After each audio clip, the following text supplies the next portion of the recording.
Alright, so the difference of two squares, or dots or whatever you want to call it, is factorising as well, but it's just for a unique example.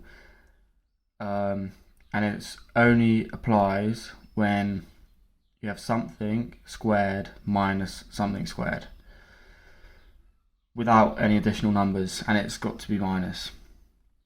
And then when that's the case, there's a little trick you can do which helps you do it really quickly.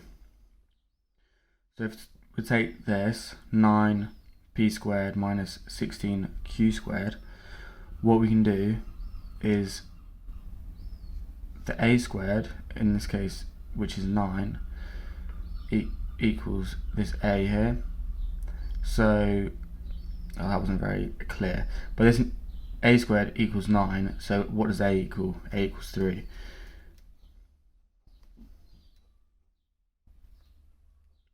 Sixteen equals b squared, so b equals 4.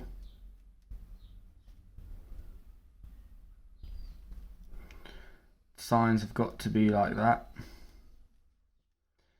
and then we just put p's with the 3's and q's with the 4's. When you expand that out, you do get that, and we'll just double check that. 3p times 3p equals 9p squared.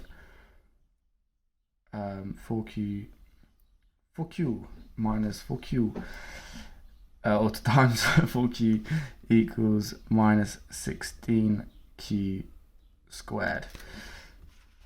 And obviously when you're expanding out the brackets long, you also get 3p times minus 4q, which is minus 12qp,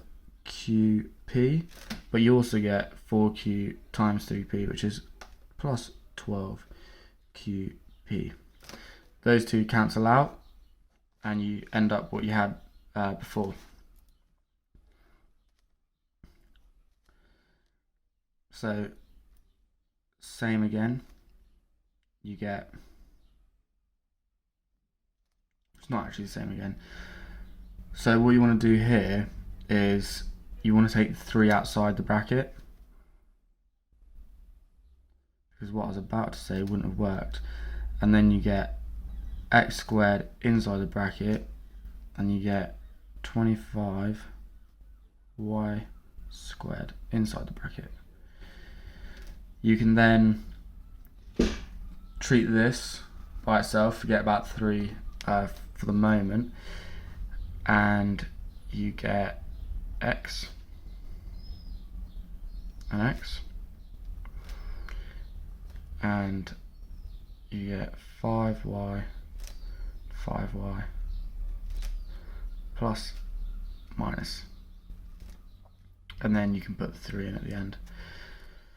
And that all expanded out the bracket will give you that.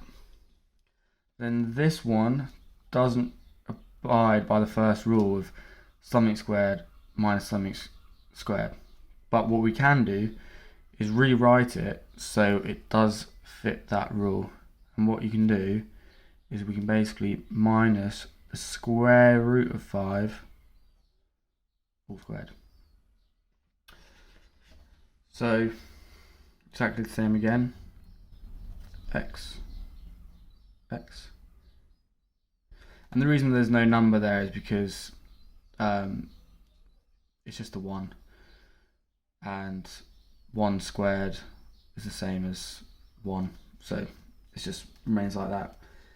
And then we can put that in here, root 5 plus and minus.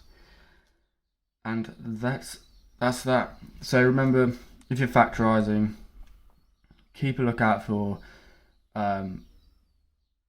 this kind of pattern, and it is a pattern. You'll recognise it more and more, and there's always a question on it, and they'll throw it into algebra, more like complicated algebra questions, where this will be part of the solution.